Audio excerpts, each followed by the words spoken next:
নমস্কাৰ বন্ধুসকল, আজি হৈছে 12 এপ্ৰিল আৰু শনিবাৰ আৰু পুৱাৰ কেইবাটা গুৰুত্বপূৰ্ণ খবৰ হৈছে নগাঁৱত নিশালৈকে পঞ্চায়ত নিৰ্বাচনত প্ৰাৰ্থীৰ মনোনয়ন দাখিল পৰ্ব অব্যাহত আছে। ধনৰ লেনদেনৰ কথা শুনা পাইছো। পইচা উঠা নাই বাবে বিৰোধীয়ে টিকট দিব পৰা নাই।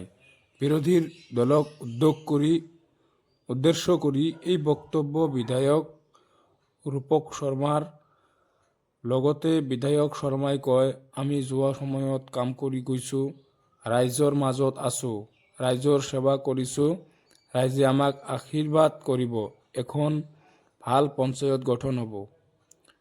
আজি নগাঁৱত দলীয় প্ৰাৰ্থীৰ সৈতে মনোনয়ন দাখিল কৰিবলৈ আয়ুক্ত কাৰ্যালয়লৈ সমদল কৰি অহা সময়ত এই বক্তব্য আগবঢ়ায় বিধায়কজনে। মনোনয়ন দাখিলৰ অন্তিম দিনত নগাঁৱৰ আয়ুক্ত কাৰ্যালয়ৰ লগতে সমজিলা সমূহতো ব্যাপক হাৰত প্ৰাৰ্থীসকলে মনোনয়ন দাখিল কৰা পৰিলক্ষিত হৈছে। প্ৰাৰ্থীৰ দীঘলীয়া শাৰীৰ বাবে মনোনয়ন দাখিল প্ৰক্ৰিয়া নিশালৈকে অব্যাহত আছে। নগাঁও জিলাৰ ২৭খন জিলা পৰিষদ আছে। ইয়াৰে বিজেপি অগপ মিত্ৰ দলৰ ভিতৰত বিজেপিয়ে 19খন আসনত আৰু 8খনত অগপই প্ৰতিদ্বন্দ্বিতা আগবঢ়াইছে।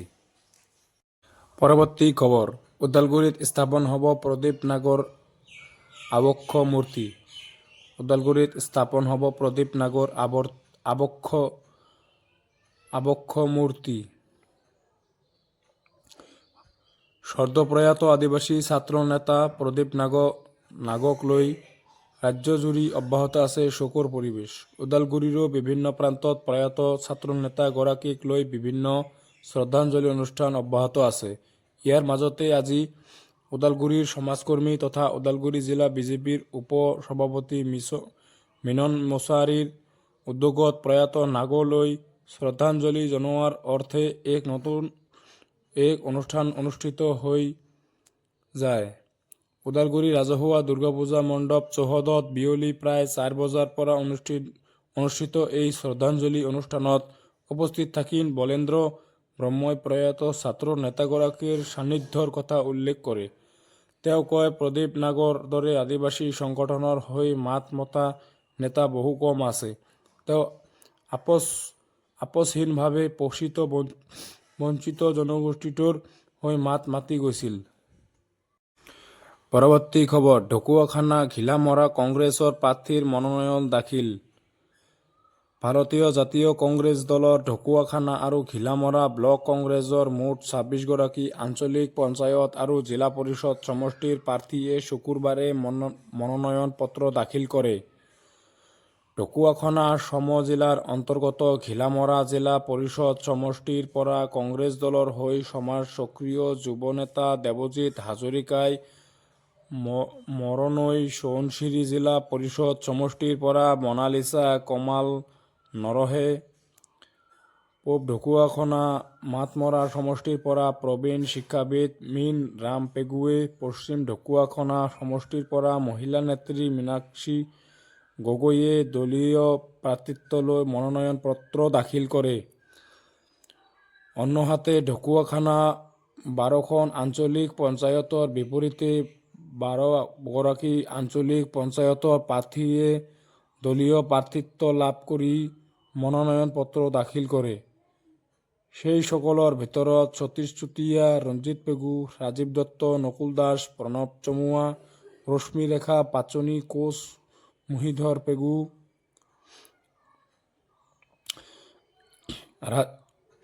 মণিকা পতিৰে ঢকুৱাখানা ৰাজীৱ ভৱনৰ পৰা সমদল কৰি গৈ মনোনয়ন দাখিল পৰ্বত অংশগ্ৰহণ কৰে। পৰৱৰ্তী খবৰ, আম আদমি পাৰ্টিৰ পৰা পদত্যাগ ঋষিৰাজ কৌণ্ডিল্যৰ। আম আদমি পাৰ্টিৰ পৰা পদত্যাগ ঋষিৰাজ কৌণ্ডিল্যৰ। আম আদমি পাৰ্টিৰ পৰা পদত্যাগ ঋষিৰাজ কৌণ্ডিল্যৰ। ৰাজ্যিক উপসভাপতিৰ লগতে দলৰ সকলো দায়িত্বৰ পৰা পদত্যাগ। আপৰ প্ৰাথমিক সদস্য পদো ত্যাগ ঋষিৰাজ কৌণ্ডিল্যৰ। আপ অসমৰ ভাৰপ্ৰাপ্ত সভাপতিলৈ পদত্যাগ পত্ৰ প্ৰেৰণ ঋষিৰাজ কৌণ্ডিল্যৰ।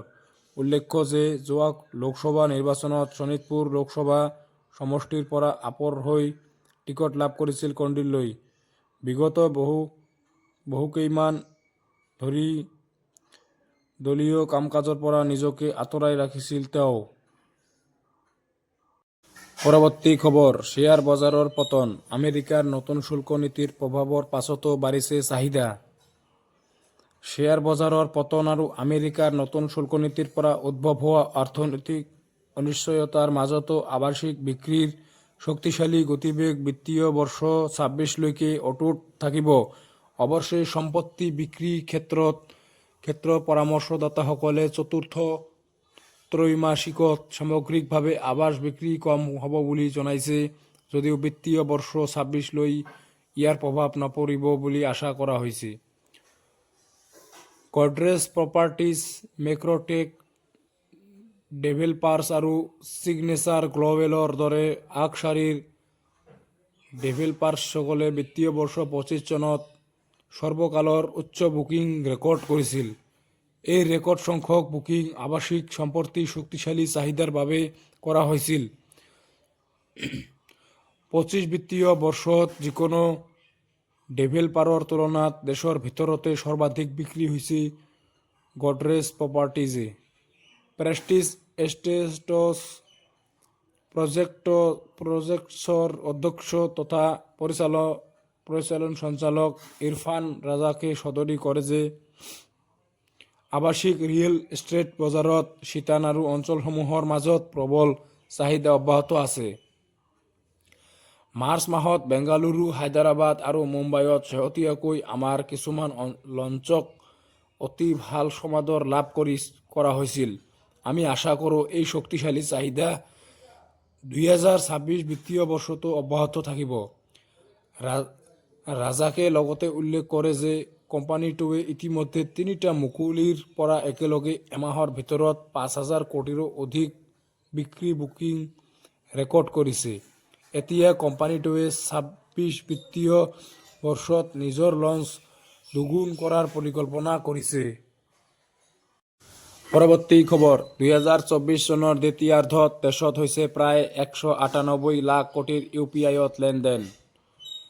বিগত কিছু বছৰৰ পৰা ভাৰতীয় লোকে নগদ ধনৰ লেনদেনৰ সলনি ইউপিআই অৰ্থাৎ ইউনিফাইড পেমেণ্টছ ইণ্টাৰফেচ কৰিবলৈ লৈছে।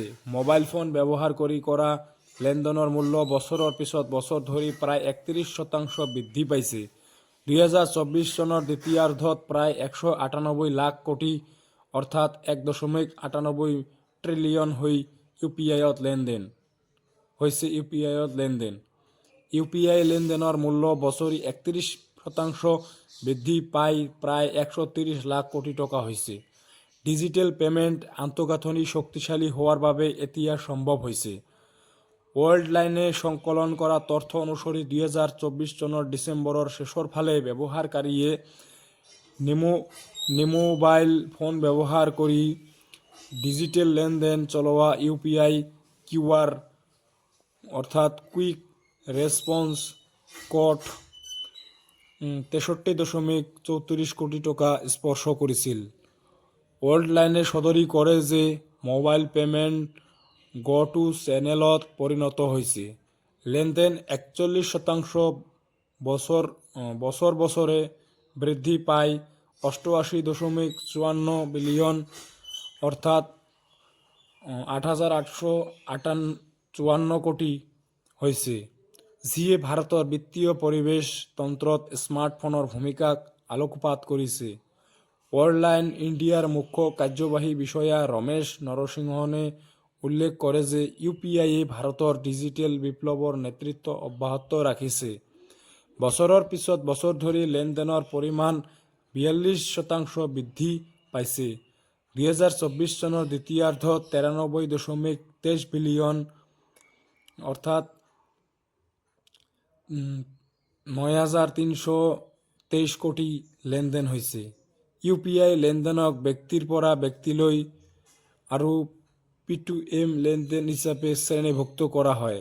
তথ্য অনুসৰি ডিচেম্বৰৰ শেষৰ ফালে P2M লেনদেনৰ মূল্য বছৰি ৪৩% বৃদ্ধি পাই ৩৬.৩৫ লাখ কোটি টকা হৈছে। P2P লেনদেনের মূল্য বছরই 26% বৃদ্ধি পায় 93.84 লাখ কোটি টাকা হয়েছে। সমান্তরালভাবে P2M লেনদেন 50% জুম হয়ে 5,803 কোটি হওয়ার বিপরীতে P2P লেনদেন 30% বৃদ্ধি পায় 3,521 কোটি হয়েছে।